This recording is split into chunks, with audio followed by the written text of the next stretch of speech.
Students, in today's class, we will learn about the displacement current. This displacement current you will find in the chapter Electromagnetic Waves. Okay. Now, before starting the displacement current, I will tell you to recall the Ampere circuital law that you have studied under the chapter Electromagnetism. Okay. What was all about the law? The law tells us, that means the Ampere's circuital law tells us that the line integral of the magnetic field vector along a closed path in any magnetic field is equal to the product of the net current enclosed by the closed path and the permeability of vacuum. That means, students, I'm writing it in mathematically so that you can understand. Okay, I'm just writing the Ampere's circuital law here. Okay, Ampere's circuital law. Alright, the law in mathematical form is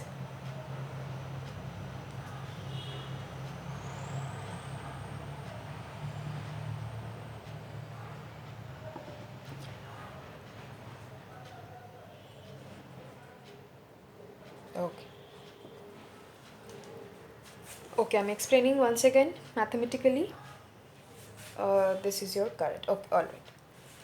So the line integral of the magnetic field vector, this is your magnetic field vector, and this is your line integral along a closed path in any magnetic field is equal to the product of the net current. This is your net current enclosed by this closed path.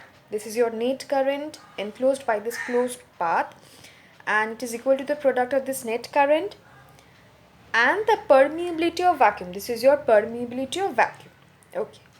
So this is the mathematical form of Ampere's circuital law. Alright. Now we will study about the displacement current as I told you before. Alright. So from this Ampere's circuital law we are coming to this particular mathematical expression. But this Ampere's circuital law has certain limitations. Alright. So what are those limitations? For a varying current I, that means if the electric field varies, so obviously your I will vary. It is very natural. If your electric field varies, so obviously your I, that is the net current enclosed in the path, will obviously vary. Inside a conductor, if you just imagine that if I varies in a closed conductor as your electric field is varying, so this particular equation will not be valid. Clear? This is the case of this varying current I due to this varying electric field. Then only this equation will not valid. Alright. Now let us take one example and understand. Okay. Suppose during the charging of a capacitor, what happens when the capacitor is in charging? So the varying current flows through the circuit, though no current flows in between the plates of the capacitor. So have you seen, students? So what will happen in this particular case?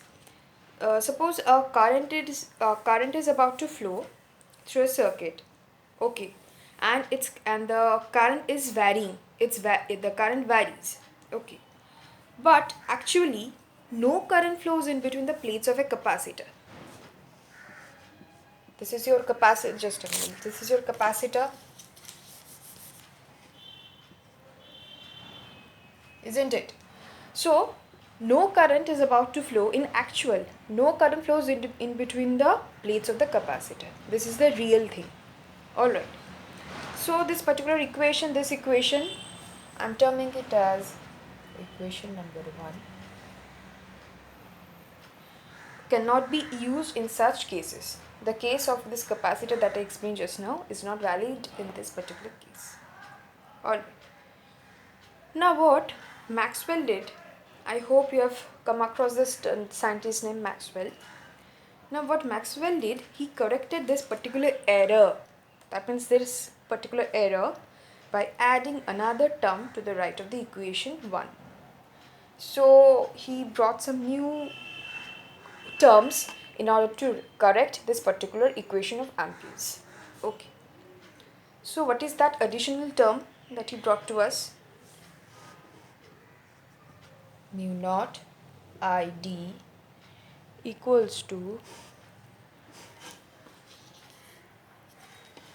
mu naught epsilon naught del phi E by del T. Okay, this is your del. Alright. Rubbing it.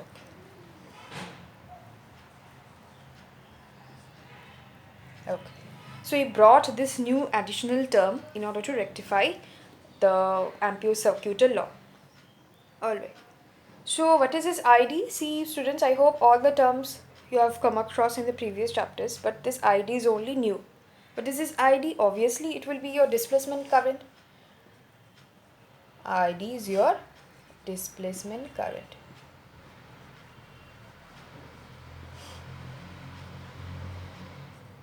Alright. So yes, so this is the additional term he brought. Okay. So what is this E naught? This is the epsilon naught and phi E. So there's a respectively the permittivity of free space. Okay, I'm writing it.